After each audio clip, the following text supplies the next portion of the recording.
Hello and welcome back to Create Things. So today I want to tell a story about a creature that has a thirst for blood. And I think we all know which creature it is. So stay tuned. I will draw an artwork from this creature and also tell the story of him. So thank you very much for watching and enjoy. So let's talk about our favorite vampire. And it's not Edward from Twilight. It's the real vampire. Graf Vlad Dracula. So when the most people hear the name Dracula, they imagine a pale vampire dressed in black, lurking in the shadows of a gothic castle waiting for his next victim. The image has become one of the most recognizable horror icons in history. But what if I told you that Dracula was once a real man? He was a ruler, a warrior, a prince feared across Europe. His name was Vlad III Drăculea, and while he was no vampire, the truth about his life is disturbing enough to rival any horror story ever written. So, to understand the legend of Dracula, we must travel back more than 500 years to the land of Wallachia, a medieval principality located in what is now Romania. It was the year 1431. Europe was a dangerous place, kingdoms fought for power, empires expanded through war, and the mighty Ottoman Empire pushed deeper into Europe with every passing year. In this world, Vlad III was born. His father, Vlad II, belonged to a prestigious military order known as the Order of the Dragon. This organization was dedicated to defending Christianity against the Ottoman Turks. Because of this order, Vlad II earned the nickname Dracula, meaning the dragon. And his son, known as Drăculea, which meant son of the dragon. Centuries later, this name would evolve into something much darker, and as a child, Vlad's life took a dramatic turn. To secure peace with the Ottoman Empire, Vlad and his younger brother were handed over as political hostages. For years they lived under Ottoman control. While they received education and military training, they were also prisoners. Many historians believe these years left deep psychological scars on Vlad. He witnessed cruelty, executions, and political betrayal at a young age. The lessons he learned would shape the ruler he would eventually become. When Vlad returned home, Wallachia was in chaos. His father had been murdered, his older brother had been brutally killed.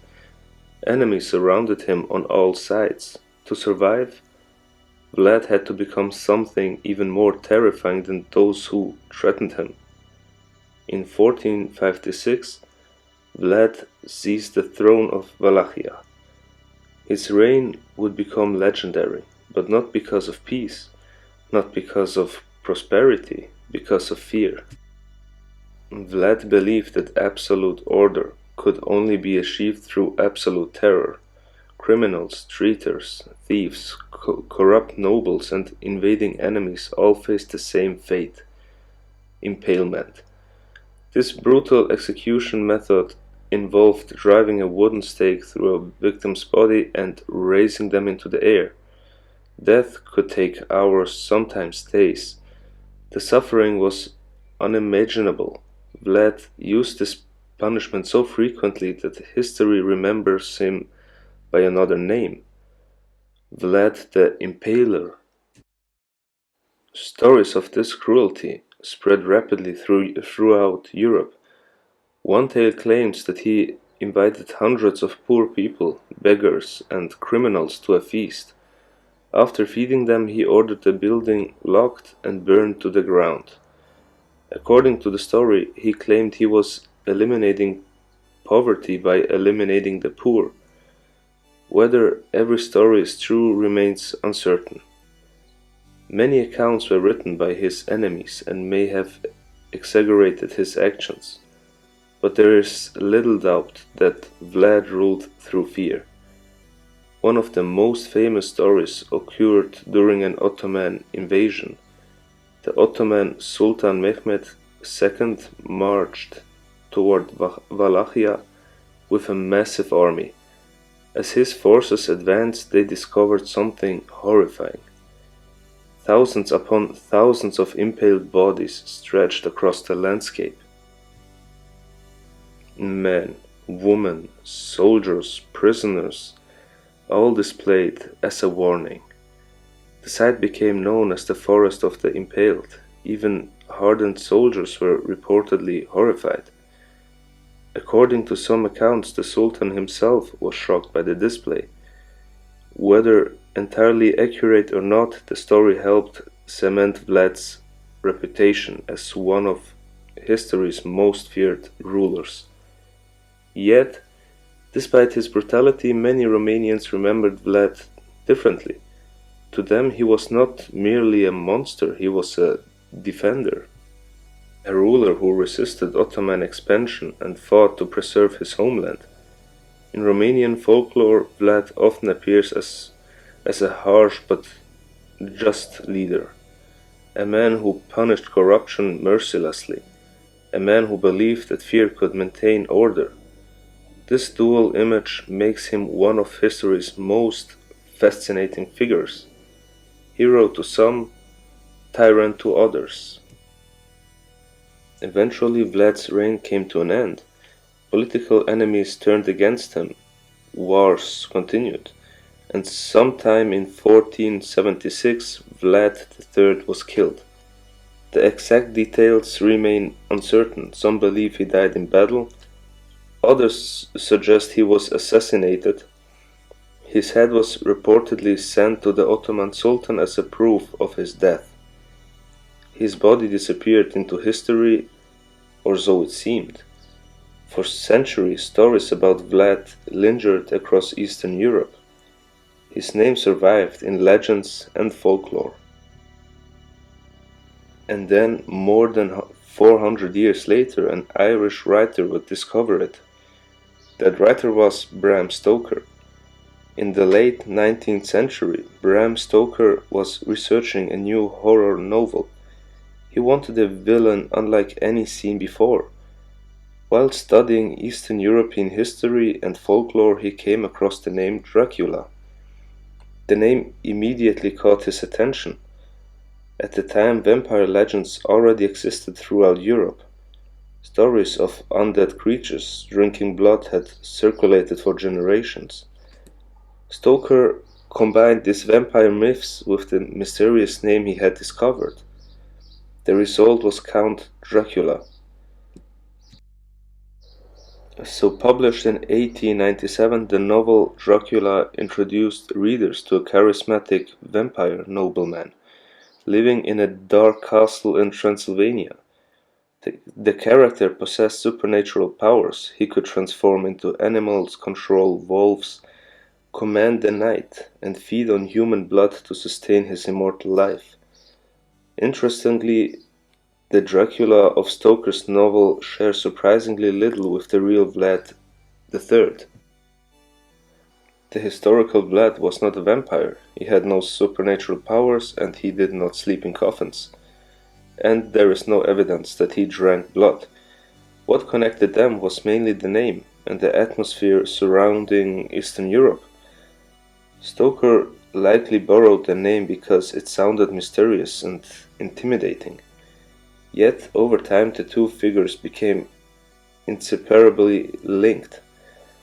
The real Vlad gradually merged with the fictional Count Dracula in popular culture. Movies amplified the connection even further. In 1931, actor Bela Lugosi portrayed Dracula in a performance that defined the vampire image for generations. His elegant cape, thick accent, and hypnotic stare became iconic. Later portrayals added new layers to the character. Some depicted Dracula as a monster, others as a tragic anti-hero. But regardless of the interpretation, the legend continued to grow. Today, millions of people know Dracula. Far fewer know Vlad III Drăculea. Yet, without Vlad, the famous vampire might never have existed.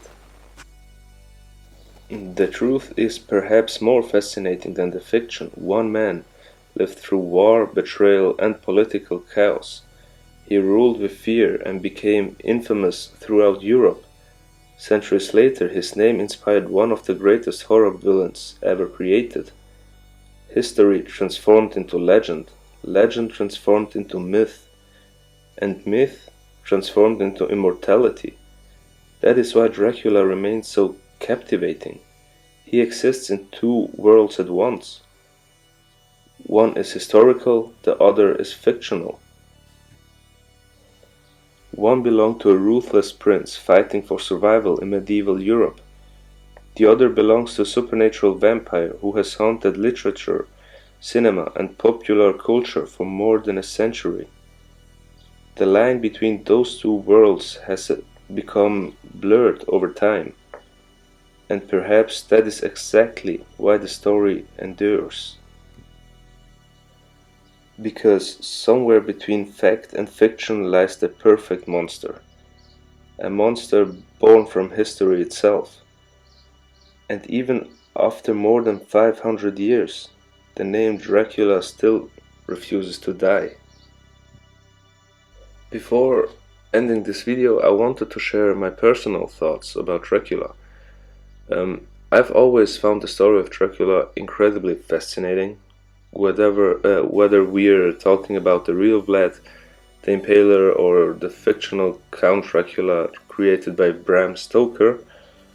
There's something about both of them that captures my imagination. And as an artist, I think the atmosphere surrounding Dracula is one of the most inspiring things about the legend.